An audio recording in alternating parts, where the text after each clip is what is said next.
আসসালামু আলাইকুম প্রিয় শিক্ষার্থীরা, আজকের অনলাইন কার্যক্রমে তোমাদের স্বাগত জানাচ্ছি।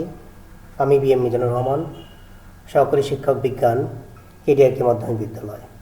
প্রিয় শিক্ষার্থীরা, বৈশ্বিক মহামারী করোনার মধ্যে আমরা ঘরে আছি, সুরক্ষিত আছি এবং নিয়মিত আমাদের পাঠের কাজ চালিয়ে যাচ্ছি এবং সরকার প্রদত্ত যে অ্যাসাইনমেন্ট দেওয়া হয়েছে তা নিশ্চয়ই তোমরা ঘরে বসে করছো। প্রিয় শিক্ষার্থীরা, প্রত্যেকে ভালো আছো। আমরা আজকে যে বিষয়টি নিয়ে আলোচনা করতে যাচ্ছি প্রিয় শিক্ষার্থীরা, এই বিষয়টি তোমাদের জন্য খুবই গুরুত্বপূর্ণ। আমরা আজকে শিখব বর্তনী ও জলবিদ্যুৎ সম্পর্কে। প্রিয় শিক্ষার্থীরা, যারা অষ্টম শ্রেণীতে আছো এবং যারা ষষ্ঠ, সপ্তম, নবম, দশম শ্রেণীতে আছো, প্রত্যেকের জন্য কিন্তু এই যে বর্তনী, তড়িৎ প্রবাহ, রোধ, এই বিষয়টা কিন্তু তোমাদের জন্য জানা দরকার এবং এটা তোমাদের পরীক্ষায় এসে থাকে। তো যারা সপ্তম শ্রেণীতে বা ষষ্ঠ শ্রেণীতে আছো তাদেরও কিন্তু এই বিষয়ে কিন্তু ছোট ছোট প্রশ্ন আছে এবং এই অধ্যায় ভিত্তিক অনেক টপিকস তোমাদের আছে, সেহেতু অধ্যায়টি তোমরা ক্লাসটা দেখতে পারো এবং তোমাদের জন্য এই অধ্যায়টা সম্বন্ধে জ্ঞান থাকা জরুরি। তো অষ্টম শ্রেণীতে যারা আছো তাদের নবম অধ্যায়ে পৃষ্ঠা 89 পৃষ্ঠা, নবম অধ্যায়। অষ্টম শ্রেণীতে যারা আছো তারা জেএসসি পরীক্ষার্থী যারা, তারা কিন্তু বর্তনী ও জলবিদ্যুৎ থেকে কিন্তু প্রশ্ন এসে থাকে, এখান থেকে গাণিতিক সমস্যাও আসে। আমরা সেই বিষয়গুলো আজকে আলোচনা করব, তোমরা বই বের করো। এবং যারা নবম ও দশম শ্রেণীতে আছো, মানবিক এবং বাণিজ্য বিষয়ের শিক্ষার্থীরা, তাদের পৃষ্ঠা নম্বর 253 প্রাত্যহিক জীবনের তড়িৎ, এই অধ্যায় থেকে কিন্তু এই বিষয়টার সম্বন্ধে আমি যেটা আলোচনা করছি তার থেকে অনেক পাঠ তোমরা পেয়ে যাবে। যারা পদার্থবিজ্ঞানে আছো, বিজ্ঞান শিক্ষার্থী যারা, তাদেরও কিন্তু এই অধ্যায় সম্পর্কে ভালো ধারণা থাকা জরুরি, কারণ তাদেরও এই বিষয়ভিত্তিক প্রশ্ন এসে থাকে। তো প্রিয় শিক্ষার্থীরা, আমি আর কথা বাড়াচ্ছি না, আমি পাঠে চলে যাচ্ছি। প্রথমেই আমরা জানবো তড়িৎ প্রবাহ কাকে বলে বা তড়িৎ প্রবাহ কি। তড়িৎ প্রবাহ, প্রিয় শিক্ষার্থীরা, তড়িৎ প্রবাহ হচ্ছে ইলেকট্রিক কারেন্ট বা যাকে আমরা বলি ইলেকট্রিসিটি। এই তড়িৎ প্রবাহ কি জিনিস? তড়িৎ প্রবাহ হলো মূলত ইলেকট্রনের প্রবাহ। এই তড়িৎ প্রবাহ কাকে বলা হয়?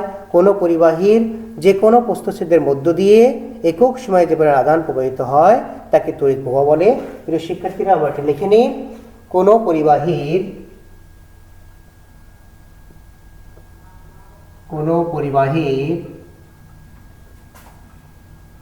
যে কোনো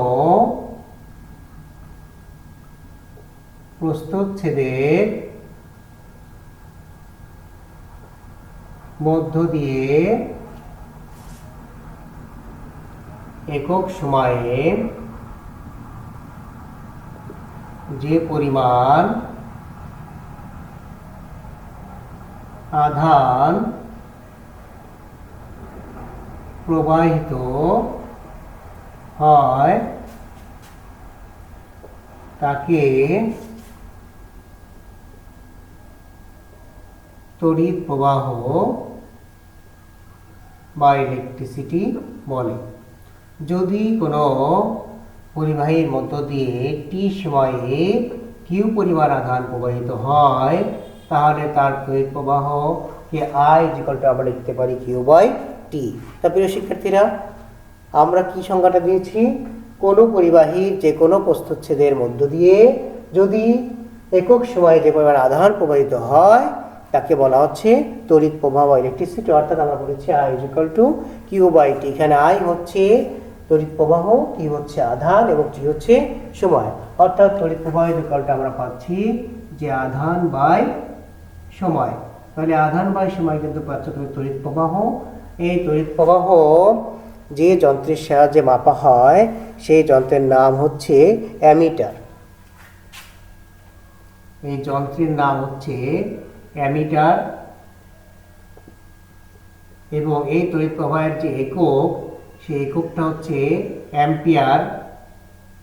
অ্যাম্পিয়ার এককে আমরা তড়িৎ প্রবাহের মান বের করে থাকি এবং এই তড়িৎ প্রবাহের দিক হলো ইলেকট্রন প্রবাহের দিকের বিপরীত। ইলেকট্রন প্রবাহের দিকের বিপরীত। তাহলে প্রিয় শিক্ষার্থীরা, এই যে প্রচলিত যে ইলেকট্রন প্রবাহের দিক থাকে সেই দিকের বিপরীত হচ্ছে এই তড়িৎ প্রবাহের দিক। তাহলে আমরা জানতে পারছি যে তড়িৎ প্রবাহ কাকে বলে এবং এই তড়িৎ প্রবাহের একক কী এবং এই তড়িৎ প্রবাহের যে সমীকরণ সেটা কি, এটা দিক কোনটা এবং কোন যন্ত্রের সাহায্যে আমরা তড়িৎ প্রবাহ মাপতে পারি। তো প্রিয় শিক্ষার্থীরা, আমরা একটু খেয়াল করি, দুটি ভিন্ন বিভবের ধাতব বস্তুকে যখন আমরা পরিবাহী তার দ্বারা যুক্ত করে দিই তখন এদের মধ্যে তড়িৎ প্রবাহ চলে। আমরা একটু দেখি, একটা কোষ আমরা এখানে এঁকে নিচ্ছি, এটা প্লাস, এটা মাইনাস। প্রত্যেক খেয়াল করি, এই যে তড়িৎ প্রবাহিত হচ্ছে, এখানে একটা অ্যাম্পিয়ার আমরা যন্ত্র দিয়ে দিলাম। এখানে তুমি যদি একটি লাইট বা কোনো তড়িৎ উৎস কোষ যদি রোধ যুক্ত করো তাহলে বাল্বটি কিন্তু জ্বলে উঠবে। এই যে প্রচারিত ইলেকট্রন প্রবাহের দিকে যেটা হবে তড়িৎ প্রবাহ তার উল্টা দিকে। তাহলে আমরা কিন্তু বলতে পারছি যে এই যদি একটা তড়িৎ কোষ বা এটা যদি একটা রোধ আর যদি এটা অ্যামিটার যন্ত্র আমরা দেখি, তো অ্যামিটার এই যন্ত্রের কাঁটা কিন্তু ঘুরবে, অর্থাৎ দোলায়মান হবে। এটা থেকে আমরা বুঝতে পারবো তড়িৎ প্রবাহিত হচ্ছে। বা এই বাতিটি জ্বলে উঠবে, আমরা সুইচ দিলে আমরা যেখানে একটা কি বা চাবি রাখি তাহলে চাবিটা দিলে কিন্তু তোমার দেখা যাচ্ছে যে এই বাতিটা জ্বলে উঠবে, অর্থাৎ আমরা বুঝতে পারবো যে তড়িৎ প্রবাহিত হচ্ছে। তারপরে শিক্ষার্থীরা, যদি এই যন্ত্রের এই যে ইলেকট্রনের প্রবাহ যতক্ষণ পর্যন্ত ইলেকট্রনের প্রবাহ আমরা নিরবিচ্ছিন্ন রাখতে পারি, অর্থাৎ দেওয়া পার্থক্য ক্রিয়েট করতে পারি, ততক্ষণ পর্যন্ত এটার মধ্যে তড়িৎ প্রবাহ চলমান থাকবে। আর যদি এটার মধ্যে ইলেকট্রনের মান সমান হয়ে যায়, অর্থাৎ এর মধ্যে বিভব পার্থক্য সমান হয়ে যায়, তাহলে কিন্তু এই তড়িৎ প্রবাহ চলাচল বন্ধ হয়ে যাবে বা স্থির বলে মনে হবে। তাহলে প্রিয় শিক্ষার্থীরা, আমরা জানতে পারলাম যে তড়িৎ প্রবাহ কি এবং এই যে তড়িৎ প্রবাহের দিক কি এটা আমরা জানলাম। আমরা তো আরেকবার এটা শুনে নিই কি হবে, যে তড়িৎ প্রবাহ বা ইলেকট্রিক কারেন্ট বা ইলেকট্রিসিটি কি, কোনো পরিবাহের যে কোনো প্রস্তুতের মধ্য দিয়ে একক সময়ে যেভাবে আধান প্রবাহিত হয় তাকে তড়িৎ প্রবাহ বলে। তড়িৎ প্রবাহ যদি আয় দ্বারা প্রকাশ করে তাহলে তড়িৎ প্রবাহের মান হবে আধান বাই সময় কিউ বাই টি। এই তড়িৎ প্রবাহ মাপার যন্ত্রের নাম হচ্ছে অ্যামিটার এবং তড়িৎ একক হচ্ছে অ্যাম্পিয়ার এবং এটার দিক হচ্ছে ইলেকট্রন প্রবাহের দিকের বিপরীত দিক, অর্থাৎ ইলেকট্রন যেদিকে প্রবাহিত হবে তড়িৎ প্রবাহ হবে তার বিপরীত দিকে। আমরা একটি চিত্রের সাথে দেখো এটাকে ব্যাখ্যা করার চেষ্টা করেছি। তাহলে প্রিয় শিক্ষার্থীরা, তোমরা জানতে পারলে যে তড়িৎ প্রবাহ কি। এখন আমরা জানবো এই তড়িৎ প্রবাহ কত প্রকার কি কি। তাহলে তড়িৎ প্রবাহ কত প্রকার কি কি এটা তোমাদের কিন্তু বোঝার আছে, এখান থেকে তোমাদের প্রশ্ন এসে থাকে। তো প্রিয় শিক্ষার্থীরা, আমরা জেনে নিই তড়িৎ প্রবাহ হচ্ছে দুই প্রকার, একটা হচ্ছে এসি প্রবাহ, একটা হচ্ছে ডিসি প্রবাহ। তা আমরা একটু লিখি, এটা এসি আর ডিসি। আমরা যদি এসি প্রবাহ যেটা আমরা বলতেছি আর এই যে ডিসি প্রবাহ যেটাকে আমরা বলতেছি লিখে নাও। তাহলে এই যে এসি প্রবাহ এটাকে আমরা এসিটা কি অল্টারনেটিং কারেন্ট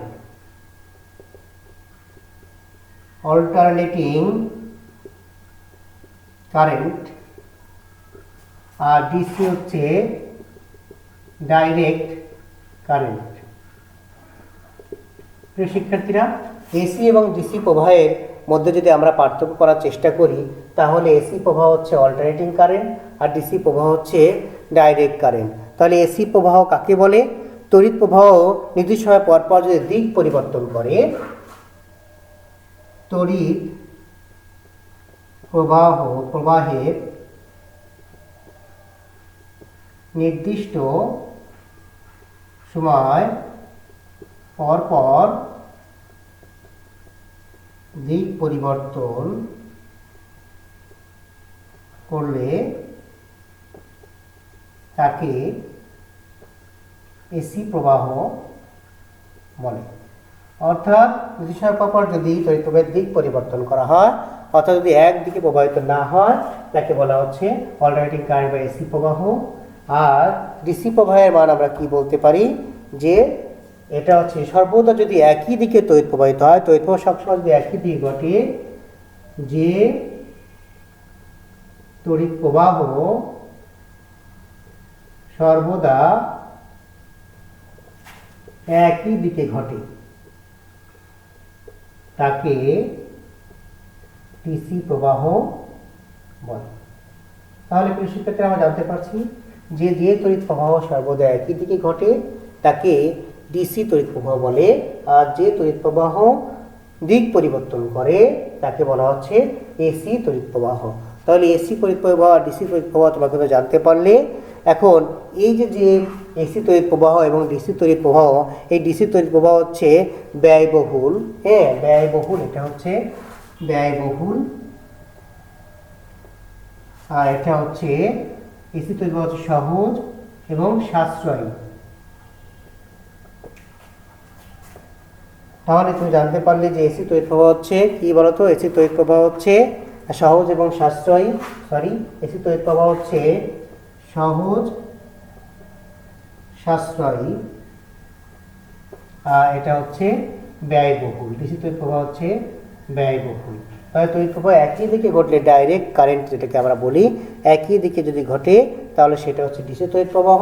এটা কিন্তু ডিসি তড়িৎ প্রবাহ কিন্তু ব্যয়বহুল, আর এসি তড়িৎ সহজ এবং সাশ্রয়ী। এটা আমরা এই জেনারেটর দিয়ে কিন্তু আমরা তৈরি করতে পারি, জেনারেটর, আর এটাকে আমরা ডায়নামো বা জেনারেটর, ডায়নামো বা জেনারেটর ব্যবহার করে তৈরি করা যায়, ব্যবহার করে তৈরি করা যায়। আর এই যে জেনারেটর আমরা সাহায্যে, আমরা ডিসি জেনারেটর সাহায্যে আমরা এই যে ডাইরেক্ট কারেন্ট বা এই যে তোমার একমুখী এবং বহুমুখী, যেটা একমুখী, দেখো একমুখী হচ্ছে কোনটা, এই যে বহুমুখী, এটা হচ্ছে একমুখী, এটা বলা হয় সমপ্রবাহ, তোমাদের বই কিন্তু আছে। এটা হলো পর্যাবৃত্ত প্রবাহ, এটা হচ্ছে অপর্যাবৃত্ত প্রবাহ। তাহলে আমরা কিন্তু এটার যদি চিত্র আঁকি, দেখো এসি প্রবাহ সময় প্রবাহ দিক পরিবর্তন করতেছে, চিত্র তোমাদের বইয়ে দেখো দেওয়া আছে, সময় প্রবাহ দিক পরিবর্তন করতেছে। আর এটা যদি আমরা চিত্র দেখাতে চাই, দেখো সর্বদা কিন্তু একই দিকে, অর্থাৎ সমদিকে, এটা সময়ের সাথে কিন্তু তোমার দিক পরিবর্তন করছে না, একজন তোমার সমপ্রবাহ একই দিকে, তো সর্বদা একই দিকে প্রবাহিত হচ্ছে। তার প্রিয় শিক্ষার্থী, তোমাকে জানতে পারলে যে তড়িৎ প্রবাহ কি, এই তড়িৎ প্রবাহ কত প্রকার কি, তড়িৎ প্রবাহ যন্ত্রের নাম কি, তড়িৎ প্রবাহের একক কি, এবং তড়িৎ প্রবাহ নির্ণয়ের যে আমরা সমীকরণ সেটা আমরা জানতে পারলাম। আমরা আরও একটি সমীকরণ তড়িৎ প্রবাহ নির্ণয় জানবো, সেটা একটু পরে আমরা ওহমের সূত্রের সাহায্যে সেটা নির্ণয় করব, এবং সেই সূত্রের সাহায্যে গাণিতিক সমস্যা আমরা সমাধান করব। প্রিয় শিক্ষার্থীরা, তোমরা কিন্তু জানতে পারলে যে তড়িৎ প্রবাহ কাকে বলে এবং সে সম্পর্কে তোমরা কিন্তু উত্তর করতে পারবে, তাই না? তাহলে এখন আমরা জানবো হচ্ছে রোধ সম্পর্কে, এবং রোধের একটা সূত্র আছে, সেই সূত্র সম্পর্কে আমরা জানবো। প্রিয় শিক্ষার্থীরা, নিশ্চয়ই তোমাদের ভালো লাগছে এই ক্লাসটা। তোমরা দেখো, এই কিন্তু তোমাদের এই অধ্যায়টা তোমাদের জন্য গুরুত্বপূর্ণ এই জন্য যে এখান থেকে তোমাদের প্রশ্ন এসে থেকে বাস্তব জীবনে আমাদের প্রত্যেকের বাড়িতে কিন্তু তড়িৎ প্রবাহ চলে, কারেন্ট আছে, প্রত্যেকের বাড়িতে কিন্তু বিদ্যুৎ সরবরাহ আছে। আমাদের বাংলাদেশ সরকার আমাদের এই যে বিদ্যুতের ঘরে ঘরে বিদ্যুৎ পৌঁছে দেওয়ার কাজটি করে আসছে, এবং অলরেডি গ্রাম অঞ্চলে, প্রত্যন্ত অঞ্চলেও তোমরা কিন্তু এই বিদ্যুৎ সেবাটা পেয়ে যাচ্ছ। তা প্রিয় শিক্ষার্থীরা, আমরা এখন জানবো রোধ কি। রোধকে ইংলিশে বলা হচ্ছে রেসিস্ট্যান্স। এই রোধটা কাকে বলে? এই যে কোনো পরিবাহীর মধ্যে বিদ্যুৎ প্রবাহিত হচ্ছে, এই পরিবাহীর যে ধর্মের জন্য এর মধ্যে দিয়ে বিদ্যুৎ চলাচল বা বিদ্যুৎ প্রবাহ বাধাগ্রস্ত হয় তাকে বলা হচ্ছে রোধ। তাহলে আমরা রোধ কি জানলাম, যে পরিবাহীর যে ধর্মের জন্য এর মধ্য দিয়ে তড়িৎ চলাচল বাধাগ্রস্ত হয় তাকে বলা হচ্ছে রোধ। তাহলে রোধের যে সূত্রটা আছে আমরা জেনে নিই, ওহমের সূত্র।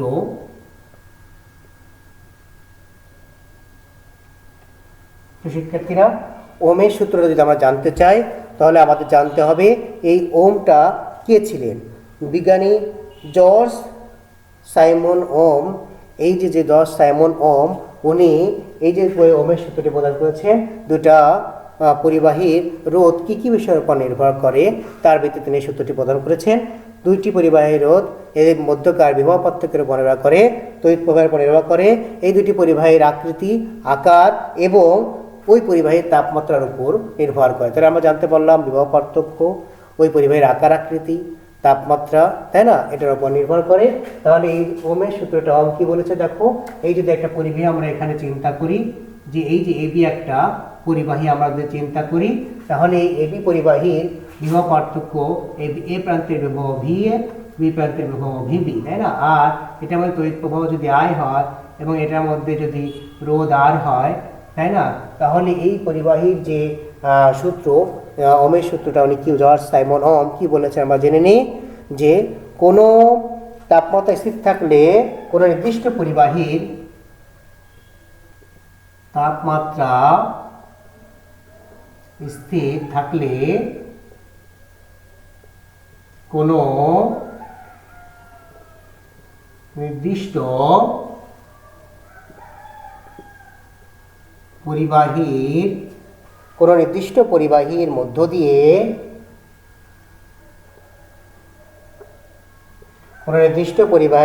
দিয়ে প্রবাহিত তড়িৎ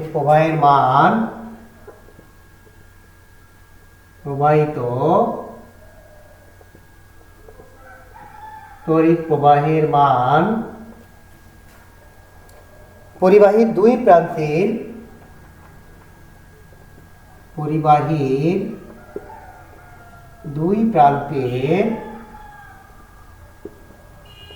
বিভব পার্থক্যের সমানুপাতিক। তাহলে প্রিয় শিক্ষার্থী, আমরা কি জানতে পারছি? তাপমাত্রা স্থির থাকলে কোনো নির্দিষ্ট পরিবাহের মধ্য দিয়ে প্রবাহিত তড়িৎ প্রবাহের মান পরিবাহের দুই প্রান্তে ব্যবহৃত সমানুপাতিক। এই যে আমরা একটা পরিবাহী এবি যদি কল্পনা করি, এবি পরিবাহের মধ্যে তড়িৎ প্রবাহের মান অর্থাৎ আই, এটা সমানুপাতিক এই ভ্যারিজাস, অর্থাৎ আমরা বলতে পারি আই ভ্যারিজাস ভি। এই বিভব পার্থক্য ভি হচ্ছে ভিএ মাইনাস ভিবি, পার্থক্য হচ্ছে ভিএ মাইনাস ভিবি। এটাকে যদি আমরা সংক্ষেপে বলি, এই যে ভি অর্থাৎ পার্থক্যটা যদি আমরা ভি দ্বারা চিহ্নিত করি, তাহলে সূত্র দ্বারা আই ভ্যারিজাস ভি, অর্থাৎ এই প্রবাহিত তড়িতের মান বিভব পার্থক্যের সমানুপাতিক। কখন? যখন তাপমাত্রা টি স্থির, অর্থাৎ এই তাপমাত্রা যদি স্থির থাকে তবে কোনো পরিবাহীর মধ্য দিয়ে তড়িৎ প্রবাহের মান হবে তার বিভব পার্থক্যের সমানুপাতিক। অর্থাৎ তড়িৎ প্রবাহ বাড়লে বিভব পার্থক্য বাড়বে, তড়িৎ প্রবাহ কমলে বিভব পার্থক্য কমবে। এটা যদি আমরা সমীকরণ আকারে লিখি, তাহলে I = K × V, যেখানে K সমানুপাতিক ধ্রুবক,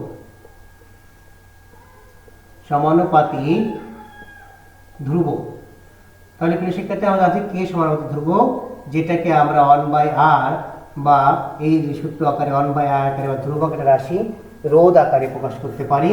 সেক্ষেত্রে আমরা হচ্ছে I = V ওকে V/r, অর্থাৎ I = তুমি আরেকটা সমীকরণ পেলে V/r। এই যে I = V/r, এই সূত্রটা তোমরা একটু খেয়াল করো। এই সূত্রের সাহায্যে তড়িৎ প্রবাহ আমরা বলতে পারি বিভব পার্থক্য বাই রোধ।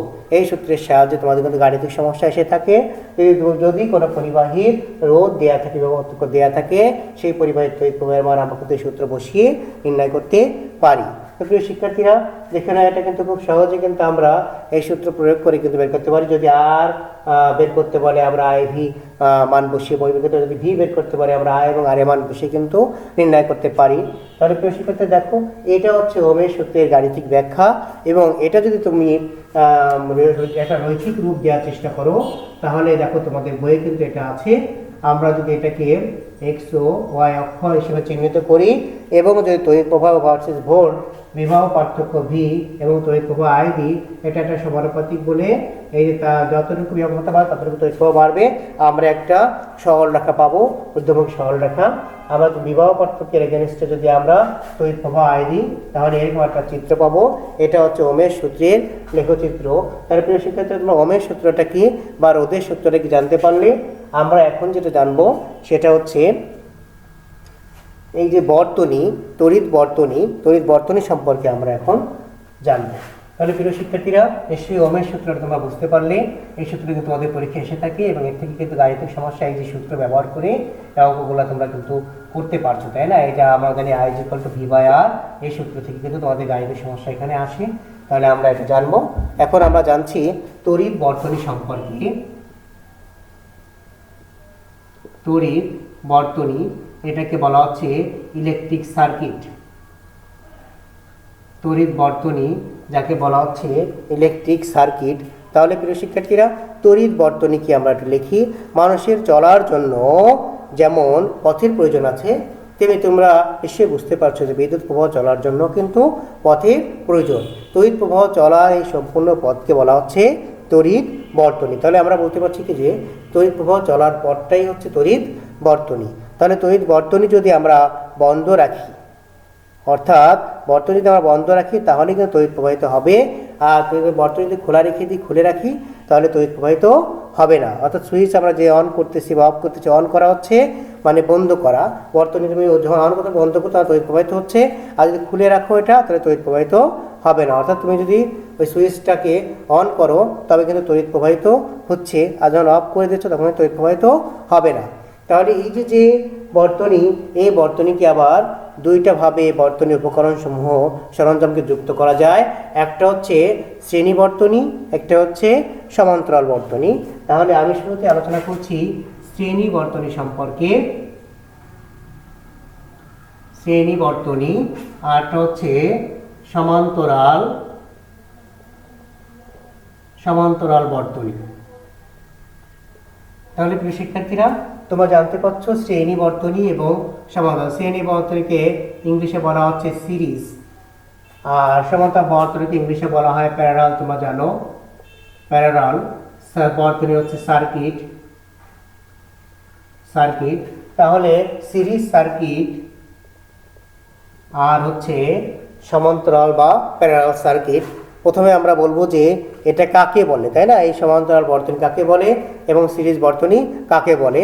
আমরা জানি সিরিজ বলে কোনো বর্তনীতে যদি রোধ, তড়িৎ যন্ত্র এবং অন্যান্য উপকরণ এমনভাবে যুক্ত করা হয় যেন প্রথমটির এক প্রান্তের সাথে দ্বিতীয়টির অন্য প্রান্ত, দ্বিতীয়টির অপর প্রান্তের সাথে তৃতীয়টির অপর প্রান্তে, এভাবে সবকটি পর্যায়ক্রমে যুক্ত করা হয়, তখন তাকে অনুক্রমিক সংযোগ বা শ্রেণী সংযোগ বলা হয়।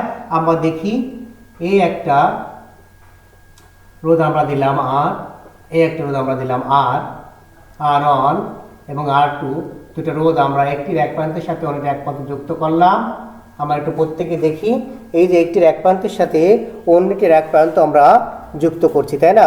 যুক্ত করে আমরা কি দেখতে পাচ্ছি একটু খেয়াল করো। এখানে একটা অ্যামিটার আমরা ব্যবহার করছি। এখানে আমরা একটা তড়িৎচালক কোষ ই দিচ্ছি আমরা, বা ব্যাটারি তোমরা বি বলতে পারো, এটাকে প্লাস মাইনাস চিহ্নিত করতে পারো। এখানে একটা চাবি কি দেওয়া হলো, প্রত্যেকটা আমরা এটা দেখি যে এই যে এটাকে আমরা যে বাল্ব চিন্তা করি, যে এটা একটা বাল্ব আর এটা একটা ফ্যান বা আর একটা বাল্ব হতে পারে এটা। তাহলে প্রিয় শিক্ষার্থীরা, আমরা দেখলাম যে এই যে বর্তনীর একটির এক প্রান্তের সাথে অন্যটির আর এক প্রান্ত যুক্ত, অন্যটি দেখো অপরটির আর প্রান্ত অপরটির আর প্রান্ত যুক্ত, পরপর যুক্ত, অর্থাৎ এই সিরিজে যুক্ত হয়েছে। আমরা সংজ্ঞাটা কি বলেছি দেখো, কোনো বর্তনীতে রোধ, তড়িৎ যন্ত্র বা অন্যান্য উপকরণ সমূহ যদি এমনভাবে যুক্ত করা হয় যেন প্রথমটির এক প্রান্তের সাথে দ্বিতীয়টির অপর প্রান্ত এবং দ্বিতীয়টির অপর প্রান্তের সাথে তৃতীয়টির এক প্রান্ত, যে এভাবে সব কটি পর্যায়ক্রমে যুক্ত করা হয় বা সাজানো হয়, তখন তাকে অনুক্রমিক বা শ্রেণী সংযোগ বা সিরিজ সার্কিট বলা হয়। আর সমান্তরাল বর্তনী দেখো, কোনো বর্তনীতে দুই বা ততোধিক রোধ, তড়িৎ যন্ত্র বা উপকরণ সমূহ যদি এমনভাবে সংযুক্ত করা হয় যে সব কটির এক প্রান্ত একটি সাধারণ বিন্দুতে এবং অপর প্রান্ত অন্য সাধারণ বিন্দুতে সংযুক্ত হয়, তবে তাকে সমান্তরাল সংযোগ বলা হয়। আমরা দেখি এই যে, যদি খেয়াল করো, এই যে আমরা এখানে যুক্ত করছি,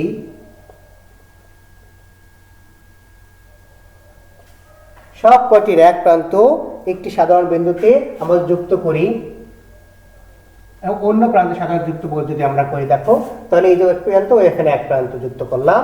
আমরা সমান্তরালে একটা চিত্র আঁকি, তোমরা নিশ্চয়ই বুঝতে পেরেছো।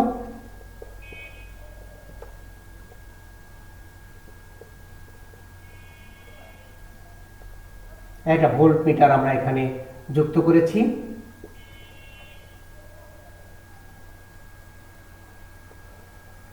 এইখানে ব্যাটারি সংযোগ আমরা দিচ্ছি। প্রত্যেকে খেয়াল করি যে এখানে একটা ভোল্ট মিটার তোমাদের বইয়ে দেওয়া আছে, দেখো। আর এই একটা বাল্ব, এখানে একটা বাল্ব আমরা যদি চিন্তা করি, বা ফ্যান, চাবি কি, সুইচ বা চাবি কি অর্থ চাবি। তাহলে প্রিয় শিক্ষার্থীরা, আমাদের সমান্তরাল বর্তনী তোমাদের বইয়ে সুন্দর করে এর চিত্র কিন্তু আঁকা আছে। তাহলে আমরা দেখছি একটা সমান্তরাল বর্তনী, একটা সমান্তরাল। এখন দেখো যে এই যে একটির এক প্রান্তের সাথে অন্য প্রান্ত যুক্ত না, কিন্তু প্রতিটা প্রান্ত কিন্তু একটা প্রান্তে একটা সাধারণ বিন্দু, অন্য প্রান্ত আরেকটা সাধারণ বিন্দুতে। প্রত্যেকটা দেখো আমরা সংখ্যাটা কি বলেছি, যে বর্তনী 2 বা ততোধিক রোধ, তড়িৎ যন্ত্র বা উপকরণ এমনভাবে যুক্ত করা আছে যে সব কয়টির এক প্রান্ত একটি সাধারণ বিন্দুতে, সব কয়টির এবং অন্য সকল এবং অপর প্রান্ত অপর একটি সাধারণ বিন্দুতে সংযুক্ত আছে, তাকে বলা হয় সমান্তরাল বর্তনী। এটার মধ্যে দেখো যে সিরিজ বর্তনীর ক্ষেত্রে কি হয়েছে, সিরিজ বর্তনীর ক্ষেত্রে সব কয়টির মধ্য দিয়ে একটি তড়িৎ প্রবাহ চলে, সব কয়টির তড়িৎ প্রবাহ এক, তড়িৎ প্রবাহ এক। এটার মধ্যে কি বলতো, তড়িৎ প্রবাহ ভিন্ন, তড়িৎ প্রবাহ ভিন্ন, সবকটির মধ্যে দিয়ে ভিন্ন ভিন্ন তড়িৎ প্রবাহিত হচ্ছে। আর জানতে পাচ্ছি আমরা কি, বিভব পার্থক্য, বিভব পার্থক্য ভিন্ন, এটার মধ্যে বিভব পার্থক্য একই, একই। তাহলে আমরা দেখতে পাচ্ছি সমান্তরাল বর্তনী বিভব পার্থক্য হচ্ছে একই, আর শ্রেণী বর্তনীতে বিভব পার্থক্য হচ্ছে ভিন্ন। প্রিয় শিক্ষার্থীরা, এই যে এই শ্রেণী বর্তনীতে আমরা কিন্তু খেলেছি অ্যামিটার, অ্যামিটার, অ্যামিটার শ্রেণীতে যুক্ত থাকে। আর এই যে সমান্তরাল বর্তনীতে ভোল্ট মিটার, বিভব পার্থক্য মাপার একক হচ্ছে ভোল্ট মিটার, ভোল্ট মিটার সমান্তরালে যুক্ত থাকে, যুক্ত থাকে। আমরা দেখতে পাচ্ছি যে দুইটি বাতি কিন্তু যদি আবার অনুক্রমের সাথে যুক্ত করি, তবে সুইচ দিলে প্রথম বাতি যেটা বর্তনীর কাছে থাকবে সেটা বেশি উজ্জ্বলভাবে জ্বলবে এবং দ্বিতীয়টি কম উজ্জ্বলভাবে জ্বলবে। আর যেহেতু সমান্তরাল বর্তনীতে প্রত্যেকটা তড়িৎ প্রবাহ ভিন্ন ভিন্ন, তাই দুটি বাতি সমান উজ্জ্বলভাবে জ্বলবে। আমরা যদি এক সুইচে এই শ্রেণী বর্তনীতে একটি বাল্ব এবং একটি ফ্যান সংযুক্ত করি, তাহলে সুইচ অন করা মাত্র ফ্যানও চলতে শুরু করবে, বাতিও জ্বলতে থাকবে। সেক্ষেত্রে দেখা শীতের সময় তোমার ফ্যান প্রয়োজন নেই, বাতি জ্বালানো প্রয়োজন। তখন তুমি যদি এই সিরিজ বর্তনীতে তুমি তোমার ঘরে কিন্তু যদি করো, বিদ্যুৎ সংযোগ দাও, তাহলে কিন্তু তোমার একই সাথে তোমার ফ্যান এবং বাতি দুটাই জ্বলবে। তাহলে কিন্তু তোমার শীতের দিনে তোমার কষ্ট হবে, তাই না, ফ্যান চললে। এবং সেক্ষেত্রে তোমার দেখা যাবে বাতির প্রয়োজন, তখন তোমার ফ্যানও চলতে থাকবে অপ্রয়োজনীয়। তাহলে দেখা যাচ্ছে যে এই সংযোগ কিন্তু গৃহে কিন্তু উপযুক্ত হচ্ছে না। আমরা গৃহে ব্যবহারের ক্ষেত্রে যদি সমান্তরাল বর্তনী ফ্যান এবং বাতির জন্য পৃথক ভিন্ন ভিন্ন তড়িৎ প্রবাহের পৃথক সুইচ থাকায় আমরা এই সমান্তরাল বর্তনীতে আমরা গৃহের জন্য কিন্তু আবার ফিট বলছি, তাই না, গৃহে। কারণ এই সময় দুইটি বাল্বই কিন্তু উজ্জ্বলভাবে জ্বলতে, সেক্ষেত্রে দুইটা বাল্ব যদি আমরা সমান্তরাল যুক্ত করি, দুইটা বাল্বের তড়িৎ প্রবাহ ভিন্ন ভিন্ন হওয়াতে দুইটা বাল্বই সমান উজ্জ্বলভাবে জ্বলছে। এবং এই যে সমান্তরাল বর্তনীতে যেহেতু একটার পর একটা যুক্ত আছে, যদি কোনো কারণে বাল্ব অন নষ্ট হয়ে যায়, অর্থাৎ ফিউজ হয়ে যায়, তাহলে বাল্বটিতে বিদ্যুৎ প্রবাহ যাবে না এবং বাল্বটিও কিন্তু জ্বলবে না। অর্থাৎ একটা বাতি নষ্ট হয়ে গেলে দ্বিতীয় বাতি কিন্তু কাজ করবে না। কিন্তু সমান্তরাল বর্তনীর ক্ষেত্রে একটা বাতি যদি কোনো কারণে ফিউজ হয়ে যায় বা নষ্ট হয়ে যায়, তাহলে দ্বিতীয় বাতি কিন্তু জ্বলবে। তাহলে এই জন্য কিন্তু আমরা বলে থাকি যে গৃহে বিদ্যুতায়নের জন্য সমান্তরাল বর্তনী সুবিধাজনক। তাহলে প্রিয় শিক্ষার্থীরা, দেখো যে আমরা গৃহে সমান্তরাল বর্তনী সুবিধাজনক কী কারণে বলছি দুটি বাল্বই কিন্তু সমানভাবে জ্বলে। আর কি হয়, প্রত্যেকের জন্য পৃথক পৃথক সুইচ থাকায় বাতি বা ফ্যান আলাদাভাবে জ্বালানো যায়। এখন তাই বলে তুমি বলবো যে সমান্তরাল শ্রেণী বর্তনী কোনো কাজ নেই মানে উপকার নেই, আসছে। শ্রেণী বর্তনী কিন্তু আমরা বিয়ে বাড়িতে বা অনুষ্ঠানে ব্যবহার করা হয়। বিয়ে বাড়িতে তোমরা দেখেছো অনেক রঙিন বাতি দিয়ে আলোকসজ্জা করা হয়, তাই না, বিল্ডিংয়ের আশেপাশে বাড়ি সুন্দর করে সাজানো হয়। একটা সুইচ দিলে পুরো বাড়ির বাতিগুলো জ্বলে ওঠে, এই যে সিরিজ বর্তনীতে সংযুক্ত থাকার কারণে। আর এই যে সমান্তরাল বর্তনী, এটা আমাদের বাড়িতে বা গৃহে বা অফিসে, আমাদের স্কুলে ব্যবহার করা হয়। তাহলে প্রিয় শিক্ষার্থীরা আমরা কিন্তু জানতে পারছি যে এই যে সমান্তরাল বর্তনী বা সিরিজ বর্তনী চিত্রের সাহায্যে কিন্তু আমরা ব্যাখ্যা করতে পারছি, এদের মধ্যে কিন্তু পার্থক্য করতে পারছি যে এই সমান্তরাল বর্তনী কাকে বলে, সিরিজ বর্তনী কাকে বলে, কোনটা বিয়ে বাড়িতে ব্যবহার করা হয় বা কোনটা বাসা বাড়িতে বা আমাদের স্কুলে বা গৃহে ব্যবহার করা হয়, কেন করা হয় সেটাও তোমরা জানতে পারছো। প্রিয় শিক্ষার্থীরা এই যে তোমার বাড়িতে যে যন্ত্রপাতি আছে, আমাদের টেলিভিশন, আমাদের ফ্রিজ, আমাদের বাতি, আমাদের ফ্যান, সবগুলো যন্ত্রপাতির জন্য কিন্তু সুরক্ষার ব্যবস্থার প্রয়োজন রয়েছে, যার জন্য আমরা এই যে বাড়িতে ফিউজ, বিভিন্ন মানের ফিউজ তার ব্যবহার করি। বৈদ্যুতিক দুর্ঘটনা এড়ানোর জন্য বর্তনীতে বিশেষ ধরনের ব্যবস্থার নাম হচ্ছে ফিউজ। এটা টিন বা সীসার তৈরি সরু তার, এটা গলনাঙ্ক অনেক কম হয়। যদি কোনো কারণে প্রয়োজনের অতিরিক্ত বিদ্যুৎ প্রবাহ হয় বা কম বিদ্যুৎ প্রবাহ হয়, তখন যন্ত্রপাতি নষ্ট হওয়া বা বৈদ্যুতিক দুর্ঘটনা বা আগুন লাগা থেকে আমাদের এই যন্ত্রপাতিকে ফিউজটা গলেই যে আমার যন্ত্রপাতিকে রক্ষা করে। তো শিক্ষার্থীরা বিভিন্ন মানের ফিউজ আমরা বিভিন্ন কাজে ব্যবহার করি, বাতি, পাখা, তাই না, এবং টেলিভিশনের জন্য আমরা 5 অ্যাম্পিয়ারের ফিউজ ব্যবহার করব এবং 15 অ্যাম্পিয়ার এর ফিউজ আমরা ব্যবহার করছি বৈদ্যুতিক কেটলি, তাই না, ইস্ত্রির জন্য, এবং 30 এবং 60 অ্যাম্পিয়ারের ফিউজ আমরা ব্যবহার করব বাড়ির মেন লাইনের জন্য, তাই না। তাহলে প্রিয় শিক্ষার্থীরা এই যে ফিউজ সম্পর্কেও তোমরা এই অধ্যায়ে জ্ঞান লাভ করবে। বিভিন্ন মানের ফিউজ বিভিন্ন যন্ত্রের জন্য আমরা ব্যবহার করি। তো প্রিয় শিক্ষার্থীরা নিশ্চয়ই তোমাদের ক্লাসটি ভালো লাগলো। আশা করি তোমরা এই ক্লাসটি বাড়িতে আরও ভালো করে অধ্যয়ন করবে। তা পরবর্তী ক্লাস দেখার জন্য প্রত্যেককে আমন্ত্রণ জানালাম। প্রিয় শিক্ষার্থীরা সবাই ভালো থেকো, নিজের যত্ন নিও। ধন্যবাদ সবাইকে।